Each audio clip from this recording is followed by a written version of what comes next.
Hi, welcome to Loft 801. My name is Diego, and today I'm talking about the sequel to one of my favorite movies from 2023, Sisu: Road to Revenge. This movie comes out this Friday, so this review will be spoiler-free. As a sequel, for me, this movie absolutely delivers. It's 89 minutes of grizzled Finnish rage, Western-style stoicism, insane vehicular carnage, and some really creative kills. I'd put it up there with the first movie. Honestly, I like them just as equally. At its core, Road to Revenge keeps things beautifully simple, just like the first film. We're in 1946 in Soviet-occupied Karelia. Our boy, Aatami Korpi, the man who refuses to die, returns to his old family home and dismantles it. He loads it onto a truck and sets out to drag it back across the border to Finland so he can rebuild it on safe ground in their honor. That's the whole emotional engine of this movie. A guy, a truck, a house, a border. Of course, nothing is ever that simple. The Soviets catch wind that this legendary Finnish commando is back on their soil. The Red Army forces Igor Dragunov, the man who killed Atami's family, to stop him. Moscow blames him for Atami's previous one-man massacres. For Igor, this is a shot at redemption. From there, the movie basically turns into a cross-country gauntlet. Atami hauls his house across dusty roads. Soviet bikes, trucks, armored vehicles, and planes hunt him down. The final stretch involves one big rolling death trap. I really like how this movie feels like a road movie. There's a clear starting point to tear the house down and load it up. And there's a clear end goal: get back to Finland with what's left of your life. Everything in between is escalating obstacle after escalating obstacle. And yes, the structure does echo the first movie. Instead of blowing through Nazis in 1944 Lapland, now he's carving a bloody path through the Red Army in the aftermath of the war. The difference is that this time it's explicitly personal. The sequel takes the same skeleton but makes it bigger, crazier, and more willing to lean into its own personality. The biggest thing for me thematically is how well this movie embodies the word Sisu. Our main character is brutally beaten, whipped, shot at, and buried in rubble, and he just keeps going. That's his whole character and the whole theme in one: unbreakable determination. Atami's fighting is almost a twisted form of regeneration. He fights to keep his humanity in home, even when it scars him physically and emotionally. And I really feel that. This isn't just kill the bad guys because it's cool. It is cool, but it's about a man who's lost everything trying to salvage the one piece of his life that he has left: his house and the memory inside it. Tone-wise, this is where I really vibed with the movie. For me, Sisu feels like a Finnish Western. We have a lonely, near-silent anti-hero. We have dusty roads and wide, open landscapes. There's a simple morality: evil men stand between him and what is his. And we have a score that leans into dramatic motifs. What surprised me in a good way is how much comedy this sequel had. I might be crazy, but I don't remember Sisu having as much comedy. Some of the comedy is a little slapsticky, with Atami trying to avoid waking up soldiers. Some of the comedy comes from a general self-awareness of how absurd the action is. I laughed, I winced, and I still felt the weight of what Atami was fighting for. I mentioned this movie had an 89-minute runtime and it felt short and sweet. The reason it felt that way is because of the direction and pace. It never drags to the point where I'm bored. It never cuts so fast that I feel lost or like we're just rushing through set pieces. If I had to nitpick, the only moment where I thought, okay, maybe this is a little bit too long, is early on with the extended truck versus motorcycles, cars, and planes section. It's fun, but it maybe lingers a few beats longer than it needs to. But once we get deeper into the movie, the momentum is fantastic. It's the perfect blend of tension and dark comedy. You're almost giggling at how sneaky Atami is, knowing full well that at some point everything is going to explode into chaos. And when it does, it turns into a bloody, brutal playground. And even when Atami isn't sneaking around, the action is still incredible. Whether it's tanks flipping over or planes dropping bombs, the set pieces are fun. I think Road to Revenge is gorgeous in a rough, dusty, grimy way. The wide shots of the truck hauling the house make it look like a sad little snail carrying its home. Explosions are big, but they're readable. You always understand what just blew up, where it blew up, and why. Atami is framed small against giant skies, fire, smoke, and machinery, which keeps reinforcing how ridiculous it is that this one guy is surviving all of it. I know I already talked about the tone, but I want to quickly mention that this movie pulls from Indiana Jones, John Wick, and James Bond. There are clear influences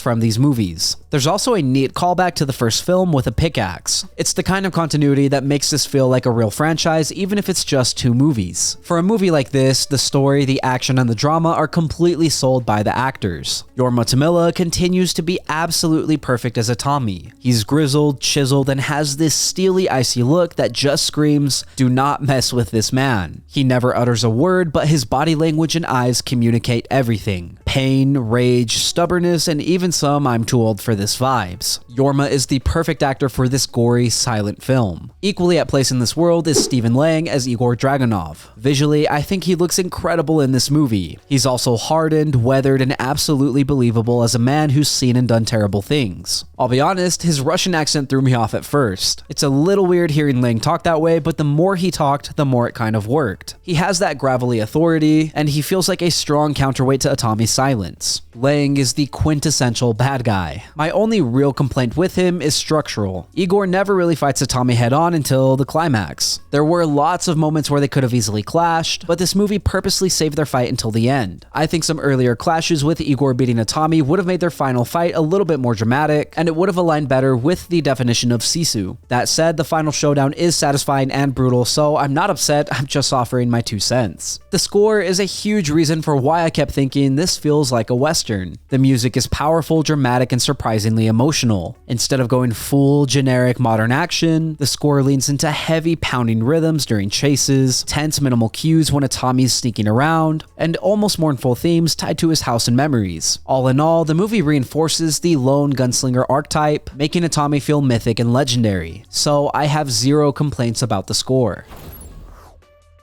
Sisu Road to Revenge is exactly the kind of sequel I want from a movie like this. It takes everything I loved about the first film, the grit, the brutality, the simplicity, the mythic energy, and amps it up without ever losing its soul. It's short, it's mean, it's ruggedly beautiful, and yet it somehow manages to be both hilarious and deadly serious at the same time. Jormatommila is once again a force of nature. Stephenlang chews up every moment he's on screen. The action is gnarly and inventive, the score is phenomenal, and the themes land harder than you'd expect from a movie where a guy rides a missile like it's Tuesday. This isn't movie of the year, but for 89 minutes, I had a blast and that's all I wanted. If they made a third one tomorrow, I'd be first in line. Sisu Road to Revenge is absolutely worth your time, and it's a movie I'll be buying on DVD. Thank you for listening to my review of Sisu Road to Revenge. If you enjoyed the content, leave a like and hit subscribe. If you did not enjoy the content, I'm sending Aatami after you. As always, I would love to read what you have to say, so leave a comment and let me know what you're thinking. Also, if there's something you want to see reviewed, don't forget to let me know and I will do my best to get to it. Lastly, if you want to see some more from me, then you can check out my vlogs linked up above or my podcast, Good Friends. Again, thank you for watching. My name is Diego and I will see you next time.